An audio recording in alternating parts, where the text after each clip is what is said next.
আসসালামু আলাইকুম প্রিয় সপ্তম শ্রেণীর শিক্ষার্থীরা, আশা করি ভালো আছো। তোমাদের বার্ষিক পরীক্ষার জন্য বোর্ড কর্তৃক যে প্রশ্নটি দেয়া হয়েছিল সেটি এই ভিডিওর মধ্যে দেখানো হবে, সাথে উত্তরও দেখানো হবে। তাহলে ক বিভাগে তোমাদের নৈর্ব্যক্তিক থাকবে। এখানে দেখো 1 থেকে 15 পর্যন্ত অপশন থাকবে। এগুলোর উত্তর আমি একটু পর দেখিয়ে দিচ্ছি। দেখো, এভাবে তোমরা এগুলো প্র্যাকটিস করে নেবে যাতে বার্ষিক পরীক্ষায় ভালো করতে পারো। এখানে দেখো 11 নম্বর একটা চিত্র দেওয়া আছে। চিত্র দেখে এখানে অপশন অনুযায়ী এটা সলভ করতে হবে। তারপর এখানে এক কথায় উত্তর দাও, 10টি প্রশ্ন আছে। তো এই 1 থেকে 25 পর্যন্ত যে প্রশ্নগুলো আছে এগুলোর উত্তর কি হবে এখানে দেয়া আছে। তোমরা উত্তরগুলো দেখে নেবা এই 1 থেকে 25 পর্যন্ত। 1 থেকে 25 পর্যন্ত প্রশ্নগুলোর ব্যাখ্যা এখানে দেয়া আছে। তোমরা চাইলে ব্যাখ্যাগুলো দেখে নিতে পারো। ব্যাখ্যাগুলো দেখলে তোমাদের জন্য সুবিধা হবে। এই ক্যাটাগরিতেই তোমাদের বার্ষিক পরীক্ষার প্রশ্ন করা হবে। আশা করি বুঝে গিয়েছো। এবার আমরা পরবর্তীতে যে প্রশ্নগুলো আছে সেগুলো দেখাবো এবং উত্তর দেখাবো। এখানে খেয়াল করো, খ বিভাগ।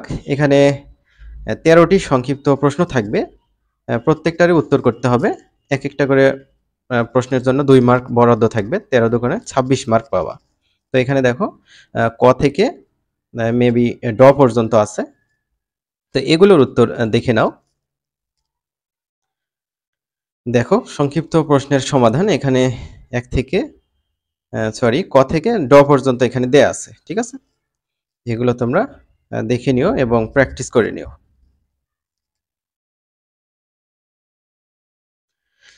এবার আমরা যে দৃশ্যপট নির্ভর প্রশ্নগুলো থাকবে সেগুলোর উত্তর দেখব। এক একটা করে প্রশ্নের জন্য এখানে 7 মার্ক থাকবে। তো 10টি প্রশ্নের মধ্যে 7টির উত্তর দিতে হবে। 7 7 49 মার্ক এখান থেকে তোমরা পেয়ে যাবা।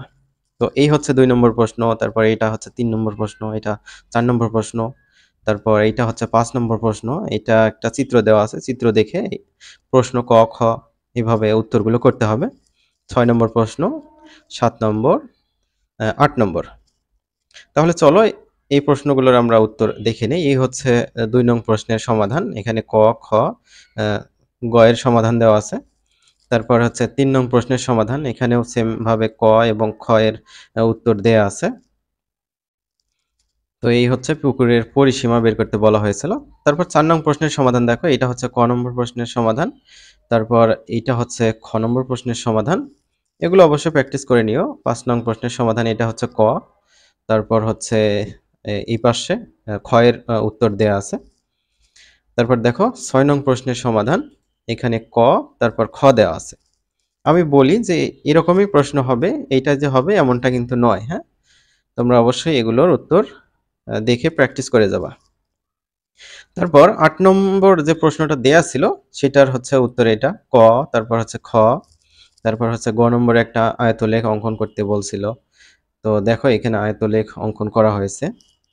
তো আশা করি বুঝতে পেরেছো কিভাবে এই প্রশ্নগুলো তোমরা কভার করবে।